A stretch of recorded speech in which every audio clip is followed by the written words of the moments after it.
ai ke ne fe ya me fe ta ya ma le mo fe ko je then is from united in purpose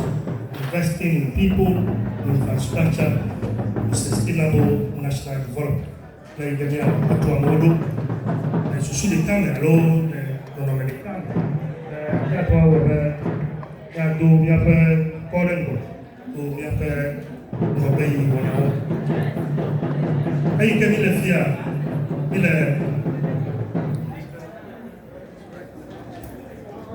ile tetuo con le due the launch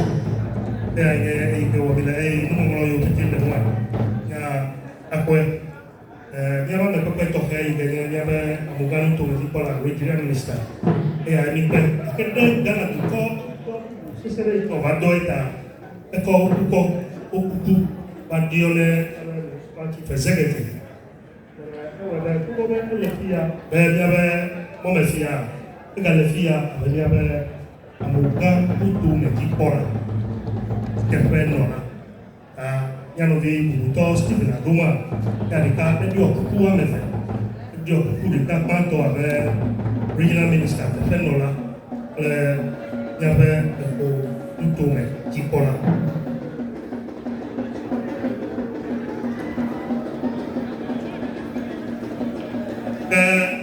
la numera che ok, spunta che blanda vo e vediamo un io sono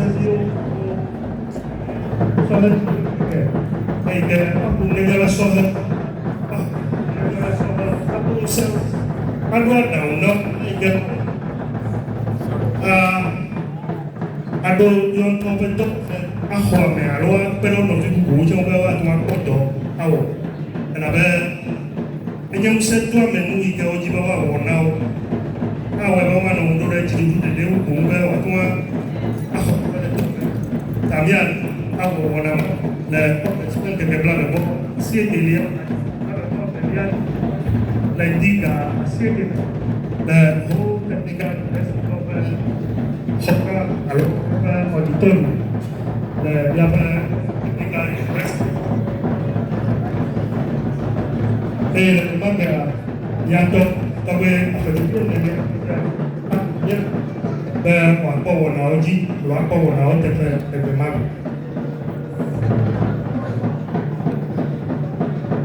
bio bai na ofende wenye ya okonge meuke chapapa na bai e o ya lole okawa ono nanana e no tata mai o de vai ya pe e de gavafia quelle be ma perché quando mi hanno visto che è sotto il ministero allora ho detto assina mi hanno visto quando io sotto il com allora ho detto allora education ya oggi do ko mi abe koji ya allora health ya oggi do cho ko mi abe fia ya oggi akia me do to no mi abe fia ya oggi ko ple wona bubu eta aya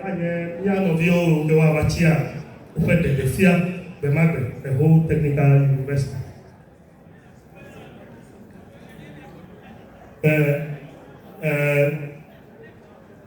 Sector yo, alors,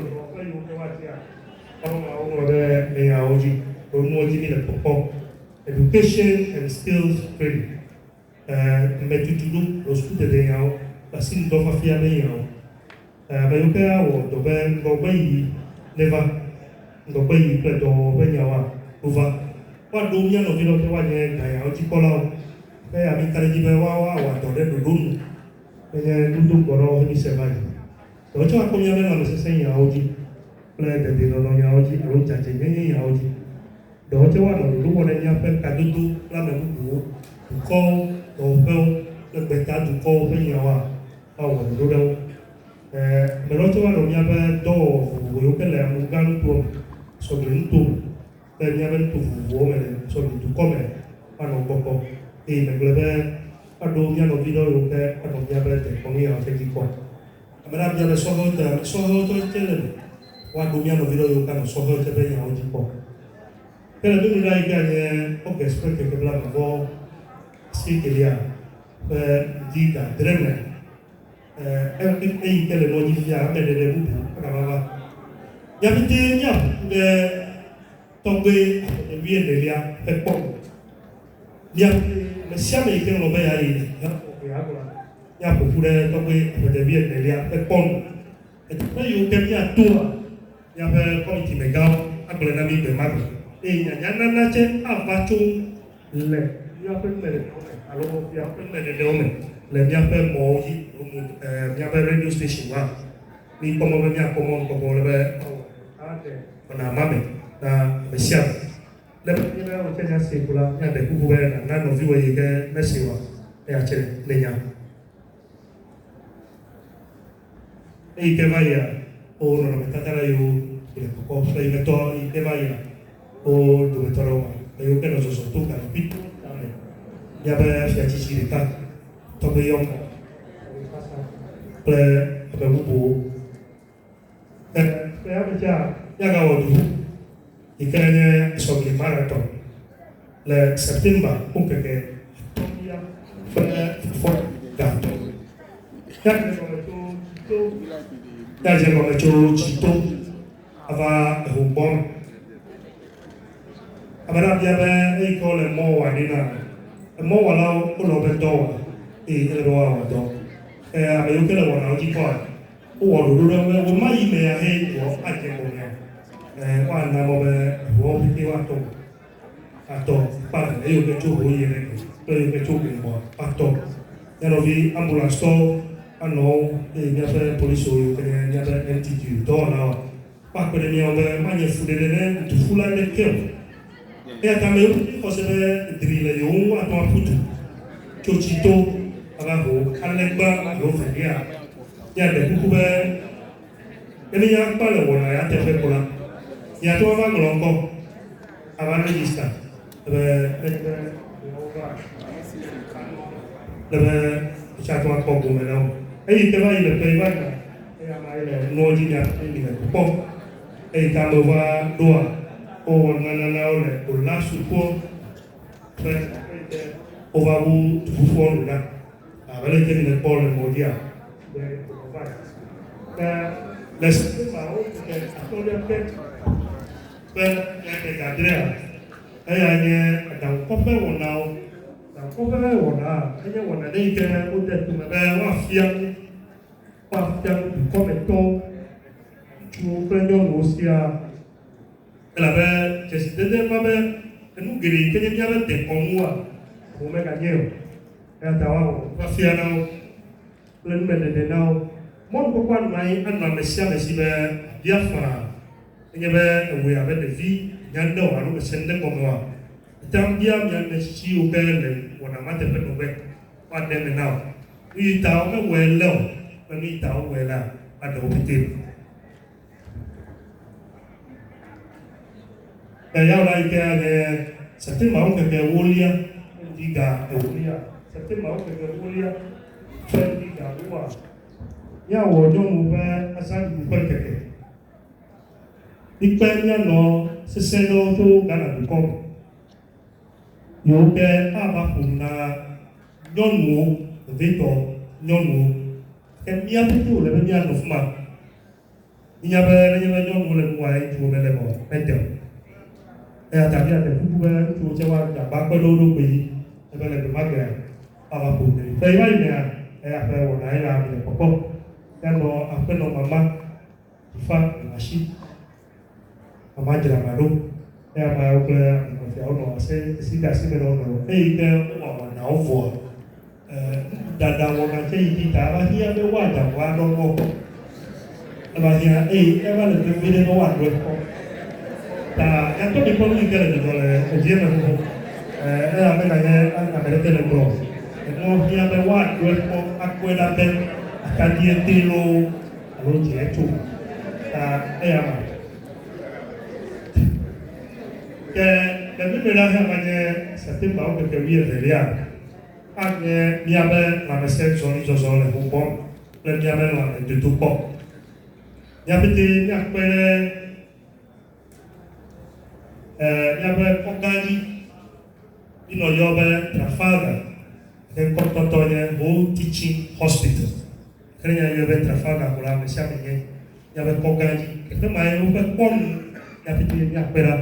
à faire à son lien comme un azoto au blanc de pays, il y avait du Bélipa. Et les gens qui ont été quand on vit sous la police, il y a un homme qui a donné un peu de traîner, alors on est là. Après, il y a un il y a ben là. Alors, du coup, il y a ben là. Alors, il y a des cas, on peut affronter nos petits. On peut pas aller. Et il y a des ouais voir. Après, on va donner un ben là au port. Alors, il y a des zones. Les zones plat. Et bah, toi, après, tout le monde, tapi ada guna mesiam, jadi to mama yoga mau beli uno, beli itu memang. Wajah mama yoga waktu lagi ya. Apa? Tapi ini mau sokta, pelan wah. Untuk kau buka, oleh doa kita lo berjiu, oleh bawa kita. Tapi ada guna mesiam, lebih baik. Ada apa?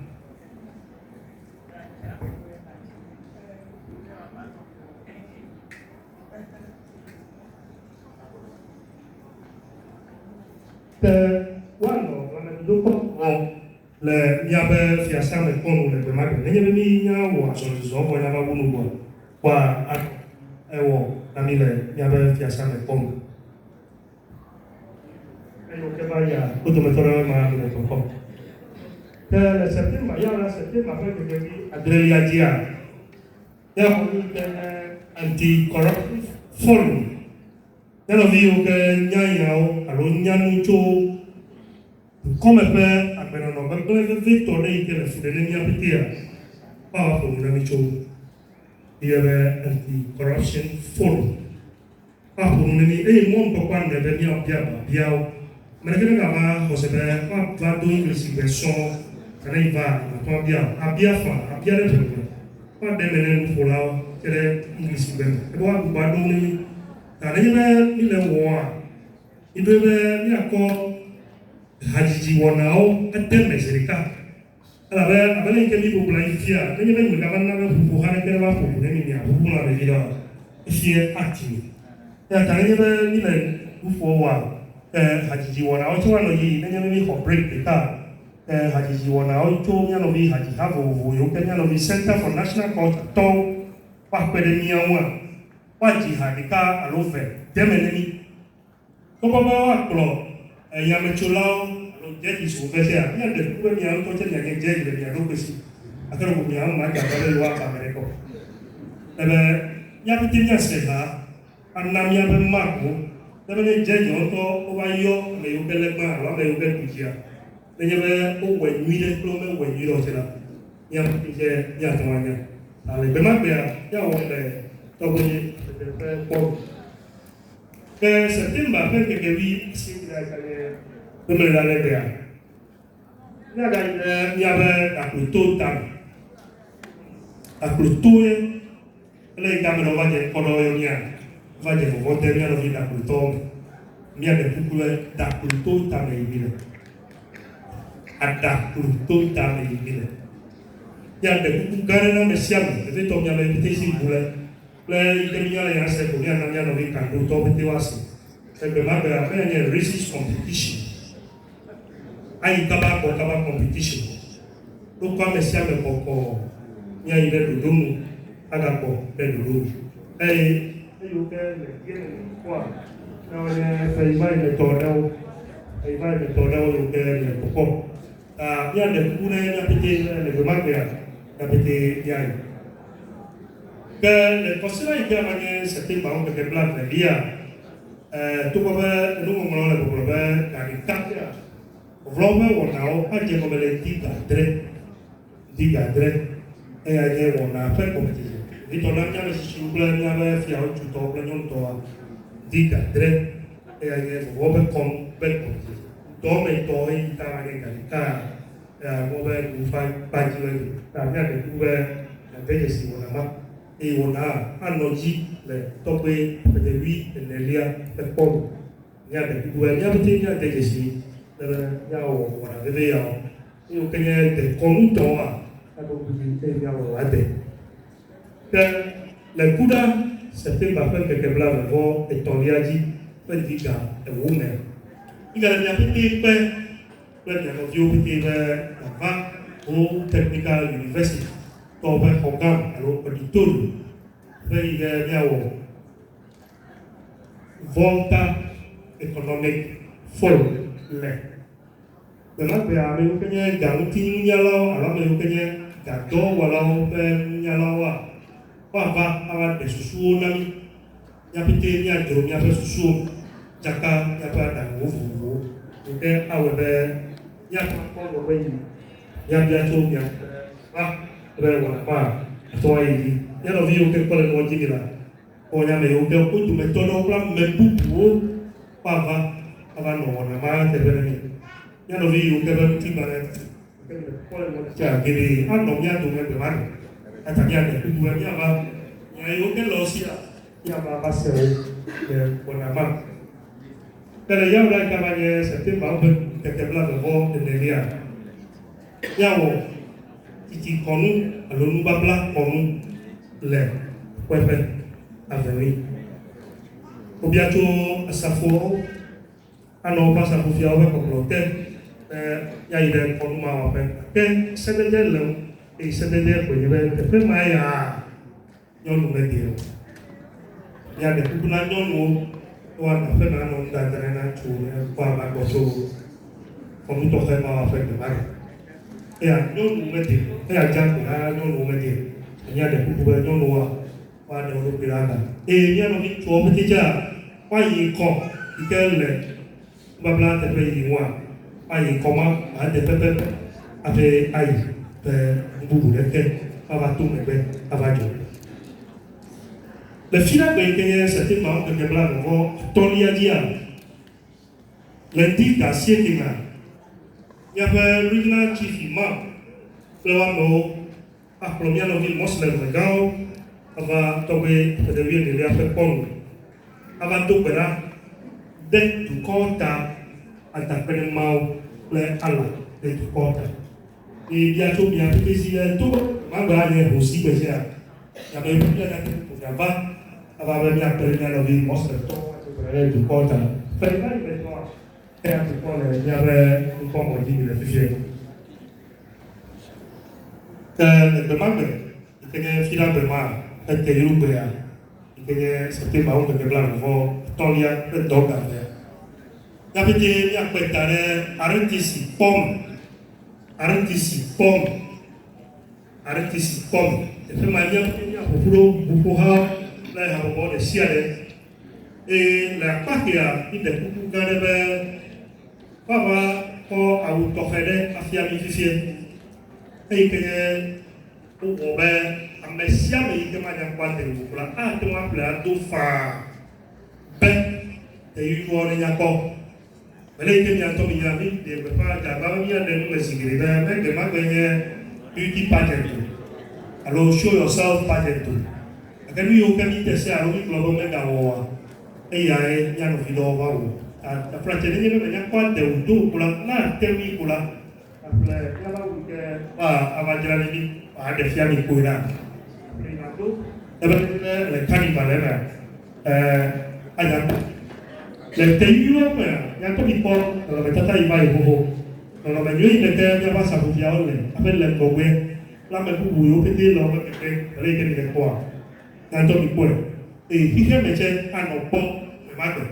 Ya ta ya de ku ba ya pete ni no me nui to me. Ape apa. Le ke mi le kwa. Ya ta no ya no ku po le me. Ya ta ni me ba tira ru mi le ba ko api ba. Ko ba do ya e hige me pete ya po. Ama ku so ko ba u pe la ma la me. Ya de ku ba me sia me le nui to. Per ya ta wo te yu wa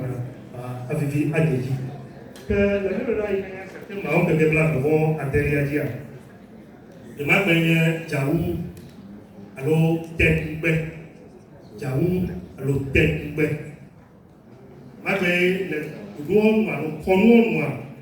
pa to ten na mia be fiao ete e ya anya si ba to mia be fiao a teyeye ta rete ni kwa Magbe, nous y sommes comme il était na yabe fiaole ma gbe ayi chai no do bo a da sia ba ni a do ku gbe yi ta ya ko mo be amsia ma wa de doji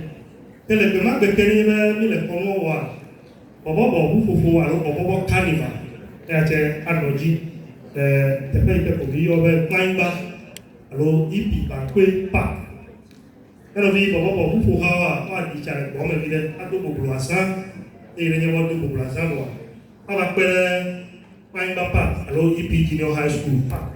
te pe ke wa o bi be wa para be bobo bu ha ka ya anye wito ya che ya me chulo apa había de había la anda que había los dios que había sobre tu me ojo pues me taca pues yo cañe obligado tu me torne wa ya la anda que venga demás que ya lo vi long term store o que un novio especial e pe a mecha o gato novio be wa ba aba advance play yo ano tennis competition ko tennis ko wa anje ko me les 10 encadrés, les 10 encadrés, les longs tennis court. Après, que tu quoi? Peut-être quoi, le boulot, quoi, moi, pour les grands, on a pour nos vieux. Il y a petit, il y a d'abord adressé à la porte, la long tennis pour quoi? Il y a eu un appel à toi, c'est avec tout vous l'aimez ça. Quel est le cas? Pour cela, c'était par exemple que blabla devant Adelia. Pas on dit que il y avait auto show. Il y avait beaucoup de gens les gars qui comme ta femme de l'état qui dit même les hauts, on met au bois. Pas qu'on fait. Avant dans le Jubilee Park. Il y avait Jubilee Park aussi. Le wa ado afia. Uganda le koko Uganda ko metoro a ka le ya pe fia ka chesi ya be ko fia si veria ni ganya alle santi hini chesi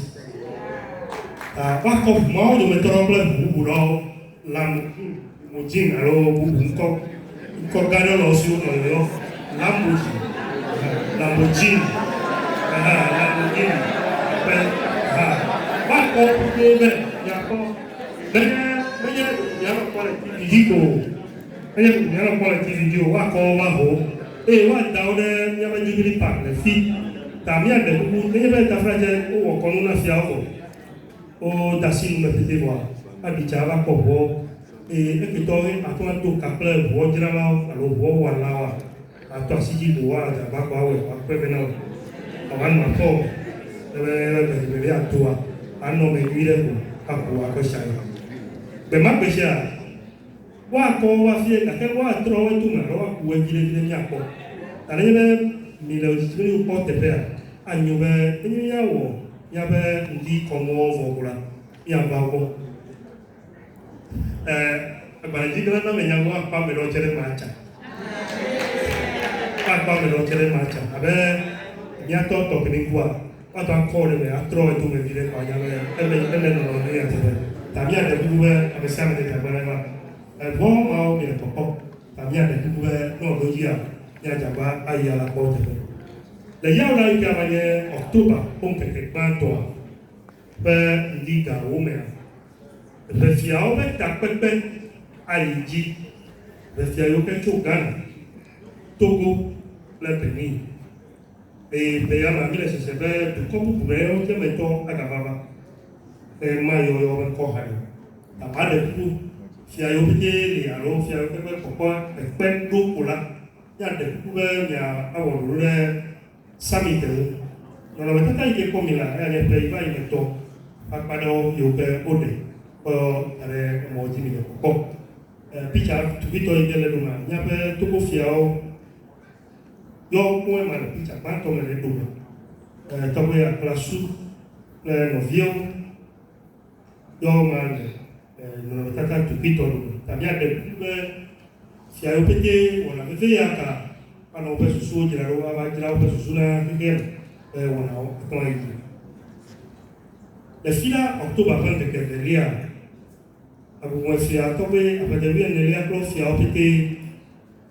klo me chiwa bu blai fia kon ko ja do na me le de le me do na me to mi apete ko o meo do feo a meo le ko me to ko ya bia be apete nya be iwa va kola do li mon ko li be nya va fa e nya o che nya va no te fe ako nya va no mo te fe ako jijo akweda me ape ajo ai ke vai ni kwa ko be fu fina le fu le you has torn le fe ya no you has torn ma vai mi no the University of Health and Allied Sciences store do ma trire fleur fu vi di carriera nu fu do non mi per le che tiene fu vi per sima e a university di Pola lo vice chancellor non mi pene non mi va tanto per professor e a su professor professor Libia tu per ne he was seeking state level and che mea fiaimea adopro lonu pon toke na mepete wa hiabe wa ide fema mon ko lebe to committee di alo anante hadia wa kwa mesian ene wa basu de fema do amene bo menye no bua no gbe ewi ba ke mon ko lebe wa kwa mesian dia ma ko go le fe nduma bele ke mi le bo bien no video pen no pe vai de toi o do ma mi po mi ava mu gan tu di pola che le fede e bien no re no te ma a me pe bu pe no ta no yo pe de po o we no pe vai ke le ne me dai ka ne tu ba de ton lia e ma be ani mi ave de mi ave de tu ta pe ka to e a me veve to i ke le come a me veve banto tu banto i ke le tu come mi le mo po mautona e mubuto so ano miatu miatu ku ba mi ba dura le mau e to bra no mau to adabe ri ne deji e ne no opte so kula ano miatu me apu no plemi e ya pete nya o te buzano e ya pe papa pe mi jeje mito lege to logi ire de baro wasame e ama pomile non le tata ike le fie ba kwito yebe ozocho ba kwe e ama ovado ya no vi le fia pepe bu yo ke chute ko voa pero le tata ro ma ko mi le yo ke ya no vi zo ko fia o to ko pa dia o de metoro ko yo ke ya ba me yo fia o to te ko voa o ma